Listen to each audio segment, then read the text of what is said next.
Welcome to EPG Pathshala. Dear students, today we would be discussing the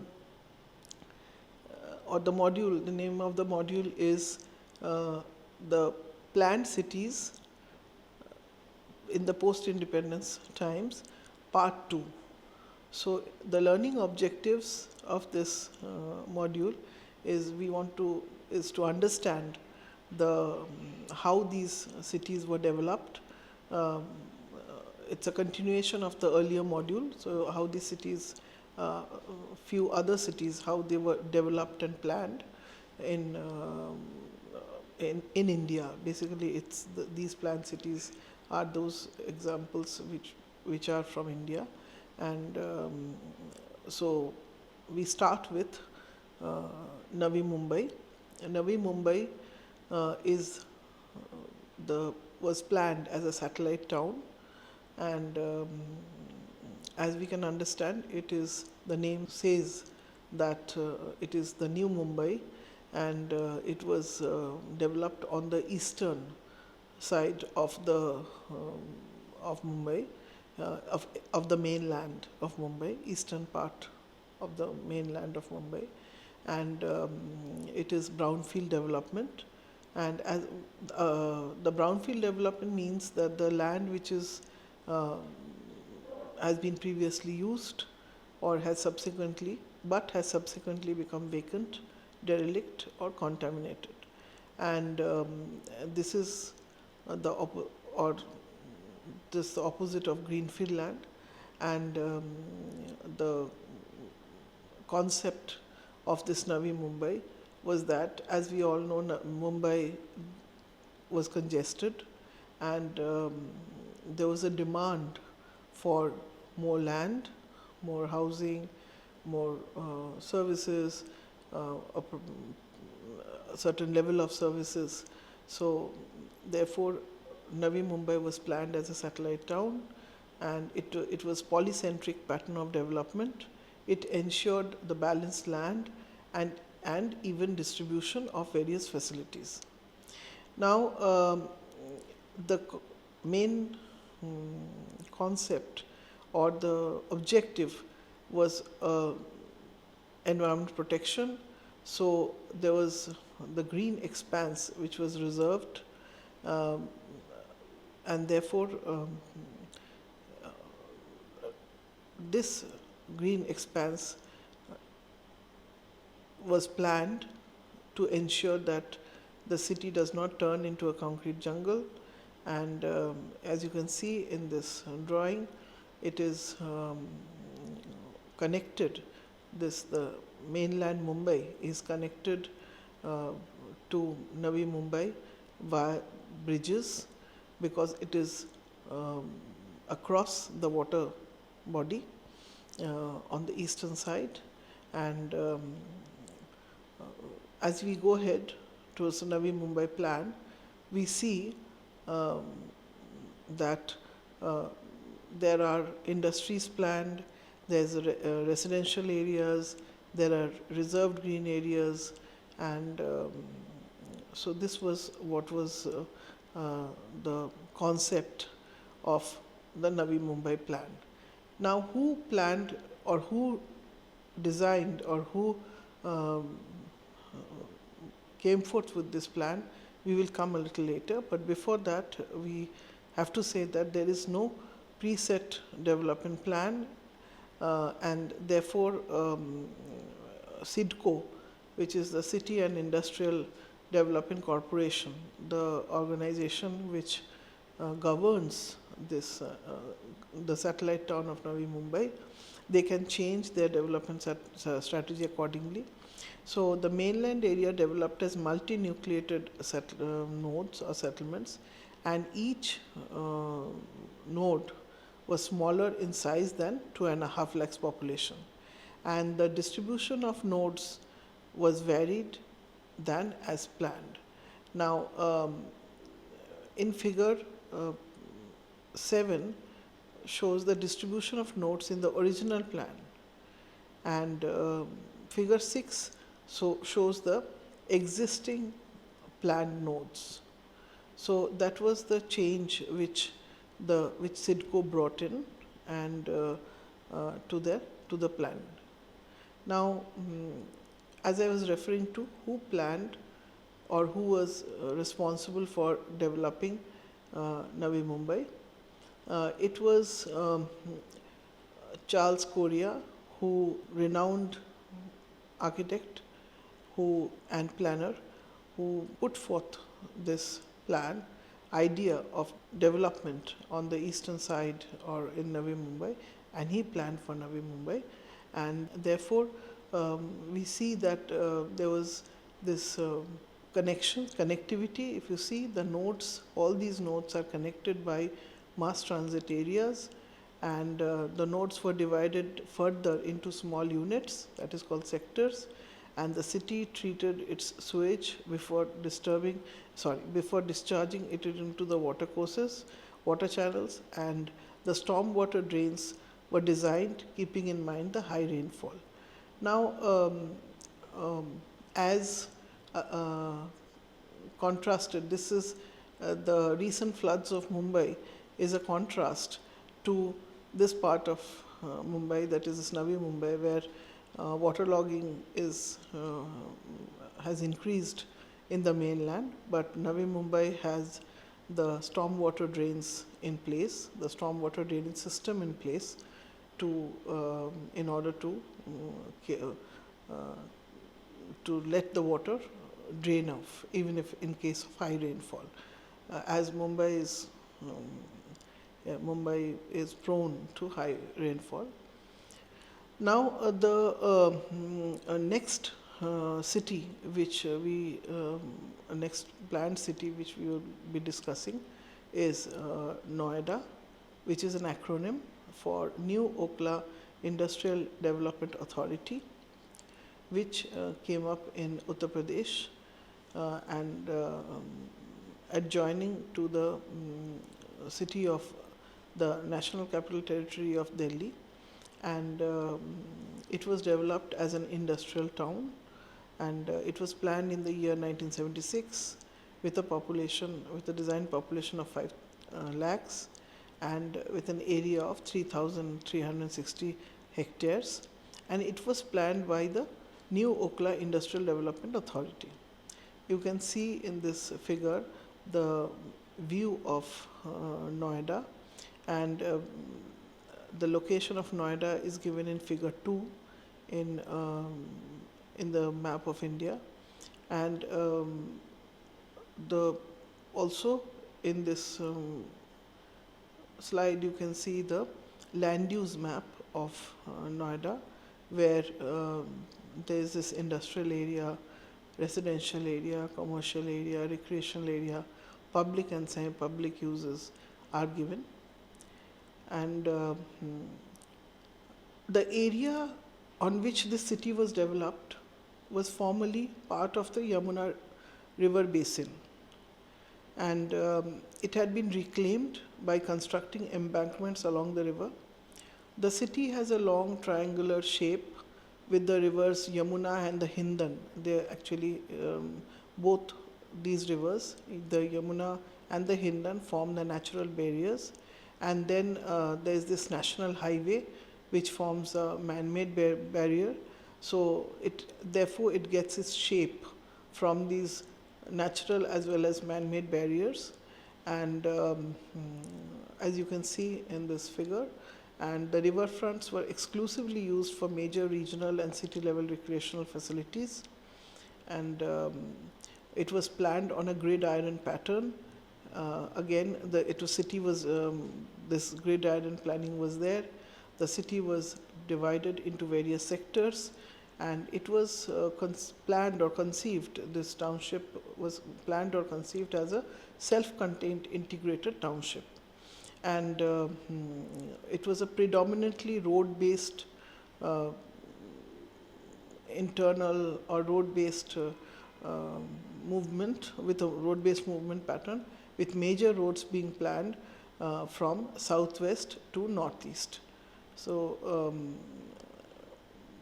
there were, as you can see, there was this expressways which is planned from Delhi to towards Greater Noida, and the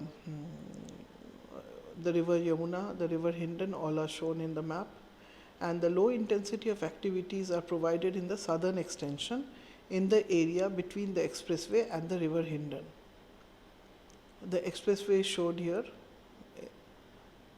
and so this is about Noida, and Noida also has education, research institutions, office areas which have been placed along the expressway to capitalize on its on the benefits of a corridor, a major transport corridor, and commercial centers are proposed on the junction of major arterial roads, as you can see in this figure. And there are free-flowing green spaces running linearly in a north-south direction, more or less centrally through the city. So there, apart from uses like residential, industrial, commercial, and transport uses, there are uses and roads. We also see that there were free-flowing green spaces, and within the sectors also we can see these green spaces. So at the city level also there are green spaces, but at the sector level also we have these green spaces. So now we come to the next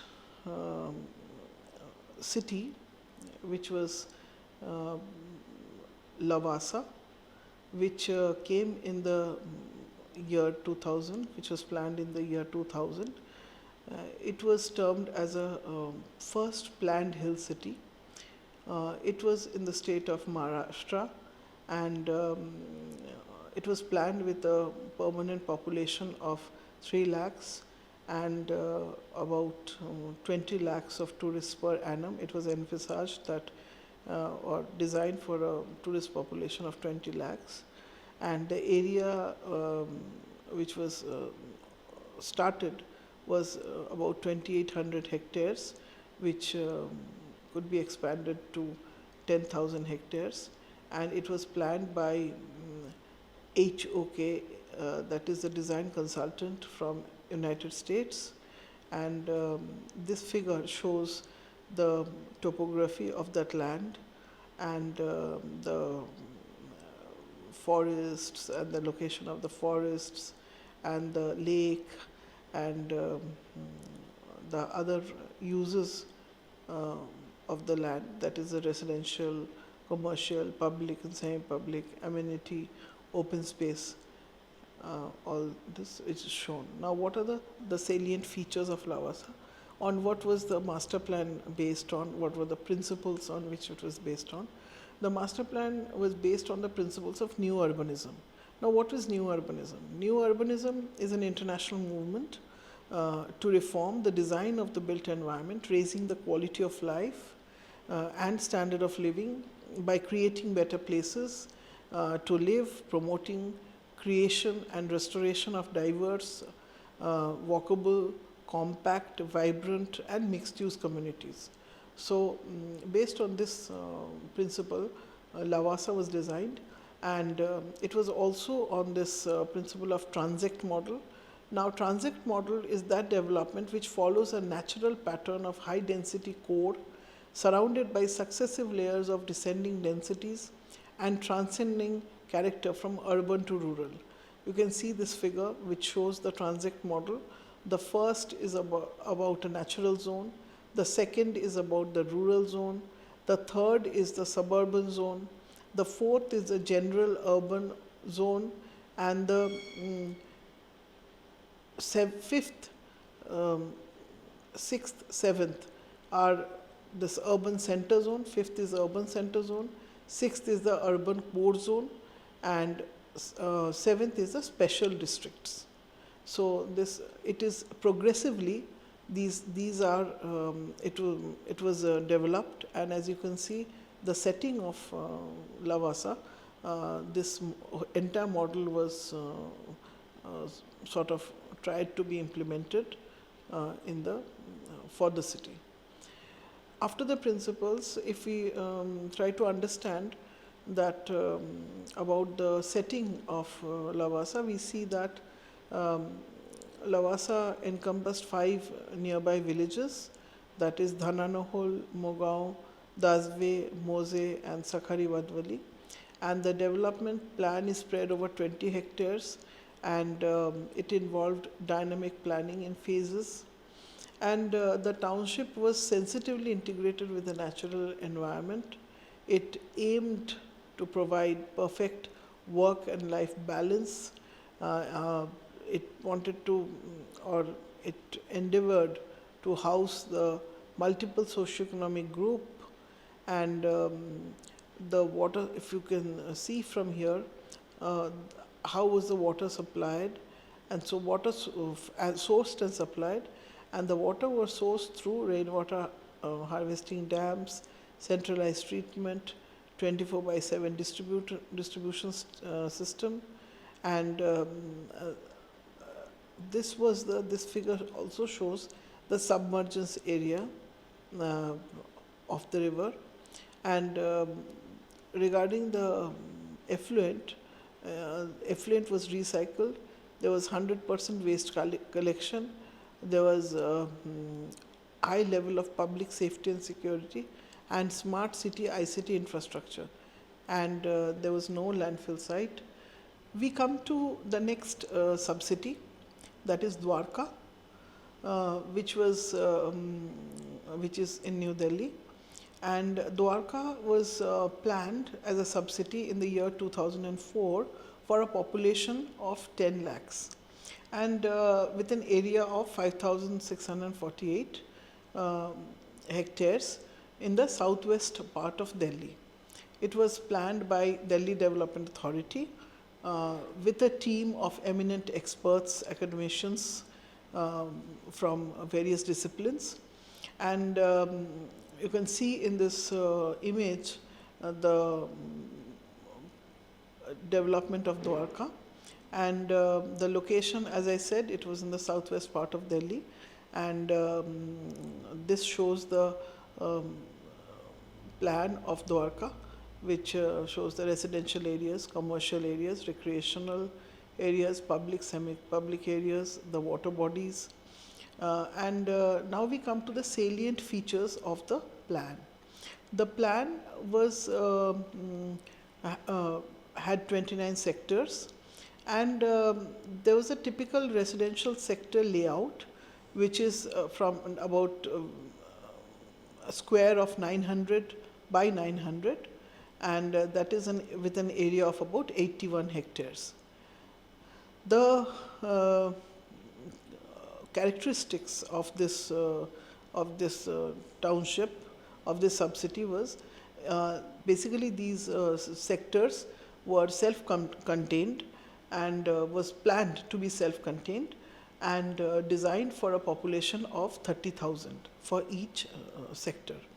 And these sectors were bounded on all roads, on all sides by arterial roads, and there was network of cycle tracks, pedestrian paths, which had been proposed within each sector, and which linked the housing clusters and their facilities within each sector. From this drawing, you can see the arterial roads, and then there are feeder roads which connect these arterial roads, which connect these sectors to the surrounding areas.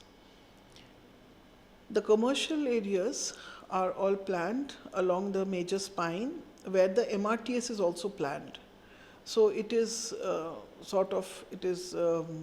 an example of transit-oriented development, and where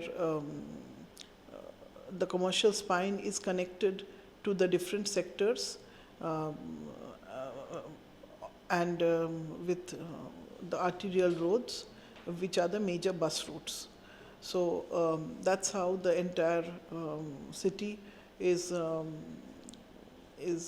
covered by public transport, as far as possible covered by public transport, and about 20% of the sub-city area of Dwarka has been planned for the development of green areas, as we can see in this drawing.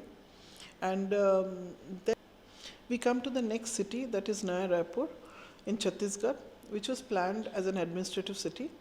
It was planned in the year 2008 with a population of about 4.5 lakhs and the area of about 23,742 hectares. Out of that, the planning layer 1, that is the city with green belt, is about nearly 10,000 hectares, and which is about 45%, approximately 43 to 45% of the entire area. Then there is the peripheral zone, that is layer 2, which has predominantly rural area with ancillary facilities, that is about 13,000 hectares, and which is about 55% of the total area. And the layer 3 is the airport zone, which is about 1,200 hectares, and this was planned by the Naya Raipur Development Authority. And this figure 1 shows the Naya Raipur, the view of the Naya Raipur, the bird's eye view, and the figure 2 shows the location of Naya Raipur, the state, and the location of Naya Raipur there. And the Naya Raipur plan, as you can see, it is the development is in the center with a peripheral green belt, and the salient features of this Naya Raipur plan is that it is again a gridiron pattern along with the transit-oriented development. Now, Naya Raipur was planned as a satellite city to Raipur, holding the capital function. Now, there are 40 sectors in Naya Raipur, and 21 are residential, that can be seen in this drawing. The city's urban fabric was regulated through development control regulations, urban design guidelines, and it's more or less a linear development, grid pattern, but a linear development, which has the industrial areas on one side, the commercial areas in the center, sort of in the center, and along the transit corridor, and then the recreational areas are again free flowing from one part to another part and connecting to the peripheral areas. Then the public, semi-public is again along the transit corridor, and there are water bodies also, which is in the center, and 2 on both sides. So this was a greenfield city. These water bodies were nothing but the 3 big lakes which were developed, and the CBD and the office complex were located in the center of the city to avoid long trips. So the concept of home to work distance was considered, and the gardens and playgrounds were evenly distributed, and 27% of the land was solely devoted to greenery, making it the first greenfield smart city in India. We now come to the GIFT city, which is again an acronym, which is Gujarat International Finance Tech City, GIFT, in Gujarat, and it was developed, or it was conceived as a business city. It was planned in the year 2011 for a population of about 0.4 million working, including 50,000 residents. The area was 359 hectares, and it was planned by Gujarat International Finance Tech City Company Limited, that is GIFTCL, a joint venture company, that is state government through Government of Gujarat, through Gujarat Urban Development Company Limited, and ILFS, that is Infrastructure Leasing and Financial Services. Now, the salient features of the plan was, as you can see, it had a strategic location. It is very near to Ahmedabad, but it was greenfield development, and what is greenfield development? It is greenfield development is planned development on previously undeveloped land with efficient urban planning that aims to provide practical, affordable, and sustainable living spaces for growing urban population. Now, it was the city was conceptualized or conceived as a global financial and IT services hub, and it is if you see the master plan, it is a high quality mixed use district of residential, commercial, and open space facilities that optimize land and real estate values. So we have this is a land use map where we have the residential areas, and it's more or less a linear along the river, and then depending upon the land availability, the shape of the city has come. And there's commercial buildings, and then there's commercial buildings, then there's other, as you can see the percentage which is given here, the residential buildings, the commercial buildings, and the buildings which are used for social. It's largely commercial, as I said that it was a mixed use district, so commercial is at about nearly 70%, with residential is only 20%. So it was for a specific purpose this city came up, and the land use reflects that, and it optimizes the land and real estate values, as you can see, depending upon, because of the purpose of the city. Now, there are other salient features of this township. It has low energy consumption, the way it is planned. It is planned for a zero discharge. The city is also, it has a sewage treatment plant and a sewage treatment plan, and also how to treat the waste, how to collect and treat the wastes. It has a perennial waterfront which is ensured through construction of 3 barrages on the Sabarmati river, and as you can see in the drawing, there are underground trenches, that this figure 7 shows the underground trenches. There are underground utilities. Actually, there's an integrated underground service trench where solid waste is actually, these underground utilities are used for both liquid as well as solid wastes. So it is for the first time that this integrated underground service trenches have been used in our country and applied in our country for this city. Next we come to the recent or the latest city to be built, that is Amravati in Andhra Pradesh, after the bifurcation of the state, and it is being built as a greenfield city, and with the purpose, and it is actually a capital city, so it's a planned capital city. So it is planned in the year 2015, and for a population of 4.5 lakhs, with an area of 21,700. So this figure 2 shows the location of Amravati in the state, and then it is also shows the bird's eye view of the new capital of Amravati, rather Amaravati.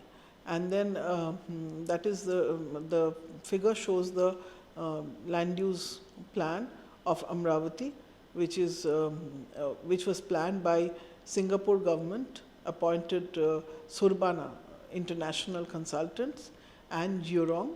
So they planned this city, and the Andhra Pradesh Capital Region Development Authority, which was formed, they received the award for best practices to improve the living environment under the category of urban governance, and they used an innovative methods of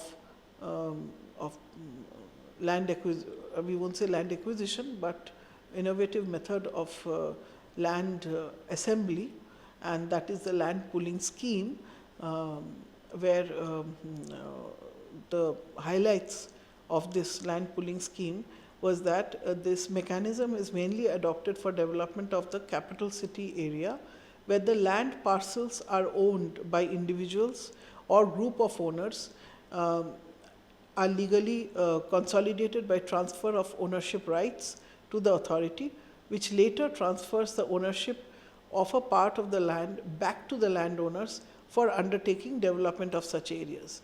And due to this mechanism, the APCRDA, that is the Andhra Pradesh Capital Region Development Authority, could assemble the land and for the development purposes without any major legal problems. We see that there were three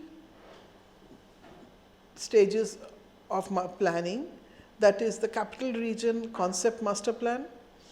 So it talked of it's not only about the city but of the region also was considered. So then we have a capital city master plan, and then we have the seed capital area detailed master plan. So at three levels, this master plan was prepared at these three levels: the capital region, the capital city level, and the seed capital area level. Now there were this master plan also, depending upon the functions of the cities, had 9 thematic functions. One was on government city, that is basically the administrative part, the justice city, then the finance city, the education and knowledge city, the health city, the sports city, the cultural city, the electronic city, and the tourism city. As you can see in this figure, all these cities are have their own places, and for example, the tourism city has more of a greenery and ecotourism and along the river. So that is where the tourism city is positioned, and so each city has its own function and characteristics, and so therefore it is the city has its own characteristic locations. Now we come to the neighborhood concept of Amravati. So the neighborhood concept was also followed in a master plan. There was this this figure shows the typical town layout with a dimension of 2 kilometers by 2 kilometers, and that is about that is to house about 1 lakh of population, and the city was divided into 27 such towns, and with this dimensions, and there were minor arterial roads which dissected each town into 4 parts, and the arterial roads form the periphery of each town. And then we come to the next aspect of Amravati, is that each town is divided into 4 equal parts called neighborhoods. That means each of these 27 towns of this 2 kilometer by 2 kilometer grid was divided into 4 equal parts of 1 kilometer by 1 kilometer with a population of 25,000. So there was a hierarchical planning, and in these neighborhoods followed the neighborhood principles that or the principles of the neighborhood planning, that is primary school, local shopping would be at a walkable distance. And then further, these neighborhoods were divided into 4 equal parts and of dimensions of half a kilometer, 500 meters by 500 meters, with about 6,000 population. And further, these communities were divided into, and these communities or these clusters these communities were further divided into 2 to 4 clusters, and each representing a close-knit society having its own park and controlled access for vehicles. And the cluster size varied from about 15 acres to 30 acres with a population of 1500 to 3000. And if you see, master plan developed as a green and blue city. That was the concept of that it was had a green and blue concept with 51% green space and 10% of water bodies, including a 30-kilometer riverfront. And the layout was planned in the way to allow the maximum flow of wind. The motorized vehicles are not allowed in the core areas of the city, so as to reduce the carbon emissions of the city by 40%. Dear students, today we have learnt about few more cities which were planned in India post-independence with various purposes. We learnt about Navi Mumbai, which was planned as a satellite town of a mega city. We learnt about Noida, which was an industrial town, planned as an industrial town. Then about Lavasa, which is a hill city. Then about Dwarka, which is a sub-city of a mega city, Delhi. Then Naya Raipur, which is basically for administrative purposes. The gift city was a finance and a tech city. And Amaravati, which is as a capital city. So we learned how, who has planned them, how they, what was the salient features, what was the concept on which it was planned, and what were the principles on which planning was done, innovative mechanisms. So thank you.